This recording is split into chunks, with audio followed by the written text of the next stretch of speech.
नमस्कार मित्रांनो SBIमध्ये PO या पदासाठी भरती निघलेली होती। या भरतीचे हॉल तिकीट आलेले आहेत। तर ते हॉल तिकीट कशा पद्धतीने डाउनलोड करायचं ते माहिती आपण या व्हिडिओतून बघणार आहे।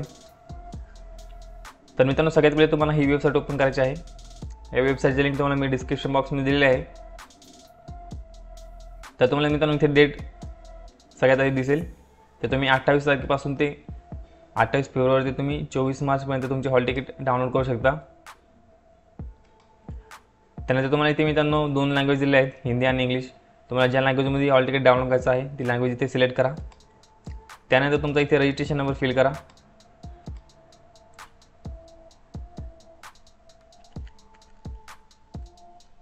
त्यानंतर पुढे तुम्हाला इथे पासवर्ड फिल करायचा आहे। तुम्हाला पासवर्ड माहिती नसेल तर तुम्ही डेट ऑफ बर्थ पण फिल करू शकता। तर इथे तुम्हाला फॉर्मॅट दिलेला आहे। तसं इथे तुम्ही तुमचा डे, नंतर डॅश करून तुमचा मंथ, नंतर डॅश करून तुम्ही इथे वर्ष टाकायचं आहे। मित्रांनो वर्ष टाकताना तुमचं जे जन्मवर्ष आहे त्याचे शेवटचे 2 आकडे इथे टाकायचे। ओके, तर इथे या फॉर्मॅटमध्ये तुमचा 8 अंकी तुम्हाला इथे पासवर्ड टाकायचा आहे।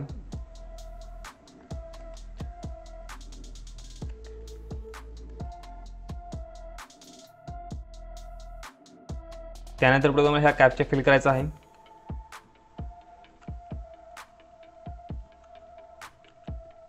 त्यानंतर तुम्हाला लॉग इन ऑप्शनवरती क्लिक करायचं आहे। त्यानंतर पुढे तुमचा हॉल तिकीट ओपन होईल। तर मित्रांनो अशा पद्धतीने तुम्हाला तुमचं हॉल तिकीट डाउनलोड करायचं आहे। इथे तुम्हाला सर्व माहिती दिलेली आहे, रजिस्ट्रेशन नंबर, तुमचं नाव, त्यानंतर एक्झाम डेट, रिपोर्टिंग टाईम, तुमचा रोल नंबर, त्यानंतर तुमचा इथे पासवर्ड दिलेला आहे। ओके, त्यानंतर एक्झाम सेंटरचं नाव दिलेलं आहे। त्यानंतर राईट साईडला तुमचा फोटो दिसेल। ओके, आणि त्या फोटोच्या शेजारी तुम्हाला दुसरा एक फोटो लावायचा आहे। ओके, तर मित्रांनो सेम फोटो असला पाहिजे। तुम्ही फॉर्म भरताना मित्रांनो जो फोटो अपलोड केलेला आहे तोच फोटो तुम्हाला इथे चिटकवायचा आहे। तर तुमच्याकडे मित्रांनो इथे 8 कॉपी असणं तुमच्याकडे गरजेचं आहे या सेम फोटोची। ओके, त्यानंतर तुम्हाला एक्झामच्या वेळेस इथे 2 more photograph is to be brought for this examination. Okay, तर तुम्हाला तुमचे फोटो सोबत ठेवायचे आहेत, तुम्हाला एकाने एक्झामच्या वेळेस लागू शकतात। तर मित्रांनो अशा पद्धतीने तुम्हाला तुमचं हॉल तिकीट डाउनलोड करायचं आहे।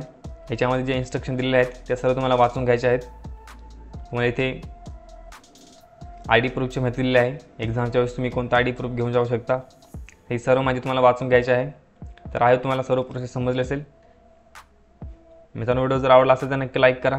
आपल्या चॅनल जर पहिल्यांदा आला असेल तर चॅनलला सबस्क्राईब करून ठेवा। चला मित्रांनो भेटूया पुढच्या व्हिडिओमध्ये। धन्यवाद।